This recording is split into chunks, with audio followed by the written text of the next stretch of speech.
जिनको भगवान मानते हैं उन्हीं के ऊपर आप चिल्ला दिए। कैसे? मतलब अहंकार अहंकार बीच बीच में पनपता है दोस्तों।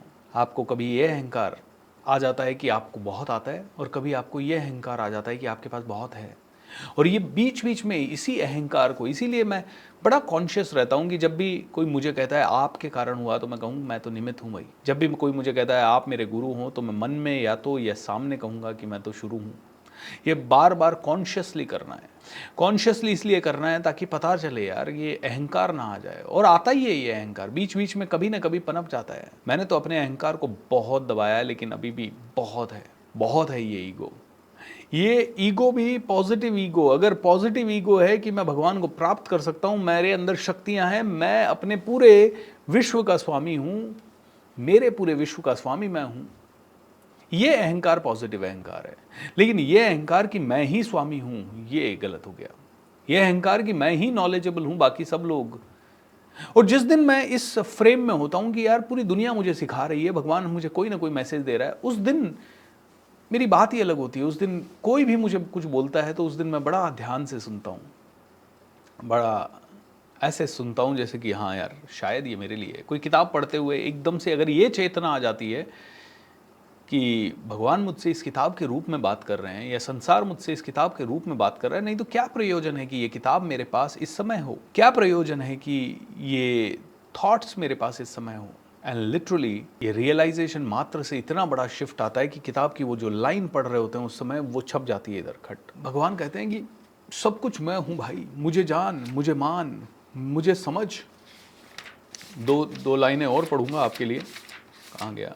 हाँ, बुद्धि ज्ञान संशय तथा मोह से मुक्ति, क्षमा भाव सत्यता, इंद्रिय निग्रह, मन निग्रह, सुख तथा दुख, जन्म मृत्यु, अभय, अहिंसा, समता, तुष्टि, तप, दान, यश तथा यपयश।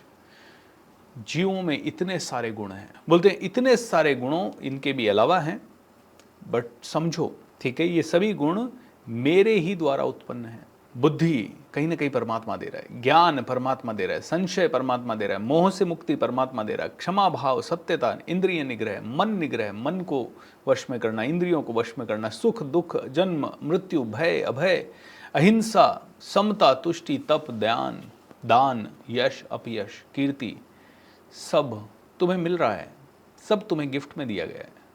तुम अहंकार कैसे कर सकते हो जब सब तुम्हें कहीं किसी ने दिया है? पिछले जन्म के कारण या इस जन्म के कारण तुम अहंकार कर कैसे सकते हो? How can you really live blind? How can you assume that तुमने किया है? हाउ कैन यू अज्यूम कि तुमने सब कुछ अचीव किया है? तुमने कुछ नहीं किया, मैंने दिया है तुम्हें। अब मैंने जब तुम्हें दिया है तो इन सभी चीज़ों का इस्तेमाल करो। इनमें से जो अच्छी चीज़ें हैं उनको इस्तेमाल करो, और जो बुरी चीज़ें हैं उनको त्याग दो। जो अच्छी चीज़ें हैं उन्हें अपने जीवन में और ज़्यादा बढ़ाओ। यही तो इंसान की पावर है। बोलते हैं एक बहुत ही सिंपल सी चीज़ है, जानवरों में एक लेवल के ऊपर का क्या कहते हैं थॉट दिया ही नहीं है। जानवर खाना खा रहा है तो खाना खा रहा है, ओके, मर गया तो मर गया, जी रहा है तो जी रहा है, बीमार है तो बीमार है, जानता है वो रोक के भी कुछ नहीं कर सकता, प्रकृति ने उसको ऐसा ही बनाया है। उसके पीछे कोई शेर लग गया तो थोड़ी सी देर में भूल जाएगा।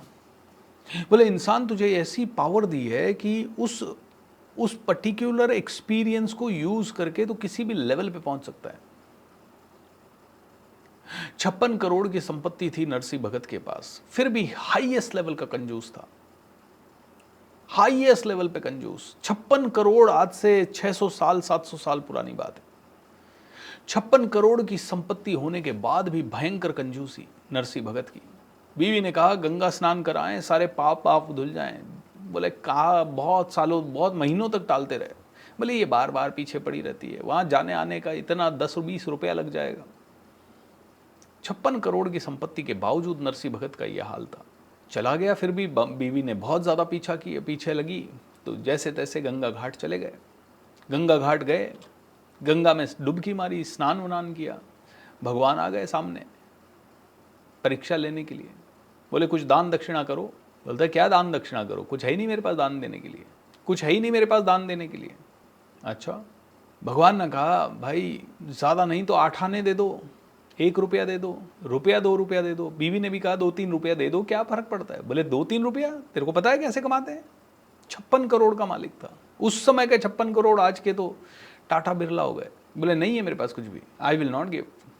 भगवान ने कहा 1 रुपया दे दो, बोले नहीं। 8 आने दे दो, बोले नहीं।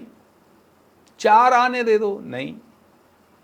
अरे भाई 1 आना दे दो, नहीं। अरे भाई 1 टका दे दो, बोले 1 टका भी तब दूंगा। भगवान वो नरसिंह जी कहे यार ये तो पीछे पड़ गए। अच्छा वो भगवान थे साक्षात रूप में। नरसिंह भगत ने कहा चल ठीक है 1 टका दूंगा, लेकिन वो भी तू मेरे घर आएगा तब। अब वो हरिद्वार में गंगा घाट और उनका घर जहाँ पे भी था वहाँ था। इधर गंगा से स्नान वानान करके नरसिंह जी घर पहुँचे। घर पहुँचे तो थोड़ी देर में द्वार पे खटखट हुई। नौकर चाकरों ने द्वार खोला। भगवान द्वार पे एक साधु के वेश में। बोले नरसिंह जी ने कहा था कि भैया घर आओगे 1 टका लेने, तो घर आओगे तो दूंगा, तो मेरा 1 टका दो। नरसिंह भगत को खबर पहुंचाई गई। सेठ था बड़ा। बोले यार ये क्या कर रहा है, यहां तक आ गया, बड़ा ढीठ है ये। इसको बोलो नरसिंह भगत घर पे नहीं है, कल आना। भगवान को सूचना मिली, साधु को सूचना मिली। साधु ने कहा कल आएंगे। ठीक है भाई। बोले इतनी दूर आए, नगर भ्रमण कर रहे हैं, इधर उधर टहल के अगले दिन फिर आ गए। नरसिंह भगत ने कहा यार ये तो बहुत ढीठ है यार, ये तो जाता ही नहीं है। बोलो अभी नरसिंह भगत बीमार है, 4 दिन बाद आना, जब बीमारी ठीक हो जाएगी तब आना। 1 दिन 2 दिन 3 दिन 4 दिन 5 दिन 6 दिन 7 दिन बीमारी ठीक नहीं हुई, मतलब बीमारी तो ठीक ही थी। भगवान रोज आते रहे। बोले 1 टका दो। कभी कोई बहाना, कभी कोई बहाना, कभी कोई बहाना, कभी कोई बहाना, कभी कोई बहाना, कभी कोई बहाना। एक दिन भगवान ने कोर्ट में केस ठोक दिया। बोले इसने मेरा 1 टका नहीं दिया, और उस केस में नरसिंह भगत को जाली साबित कर दिया, मतलब कुछ तरह से। और कुछ ऐसा हुआ कि नरसिंह भगत की सारी संपत्ति चली गई, रोड पे आ गया वो बंदा। पल में परलय होएगी, बहुरी करेगो कब। पलक झपकते ही तुझसे सब कुछ ले लिया जाएगा, फिर क्या करेगा। ये तो नरसिंह भगत ने कोई पुराने जन्मों के पुण्य कुछ अच्छे किए हुए थे, पुराने समय की कुछ भक्ति की हुई थी, जिसके कारण भगवान खुद उसकी परीक्षा ले रहे थे। और फिर ऐसे ऐसे दिन दिखाए नरसिंह भगत को कि उसे समझ आ गया सब परमात्मा की लीला है, सब परमात्मा की लीला है। दुख में सुमिरन सब करें, सुख में करे न कोई।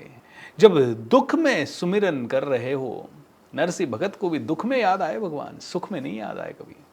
सुख में तो 1 टका भी देने में प्रॉब्लम थी। दुख आया भगवान भगवान भगवान, सुख आया कौन भगवान। नहीं, दुख में सुमिरन सब करे, सुख में करे ना कोई।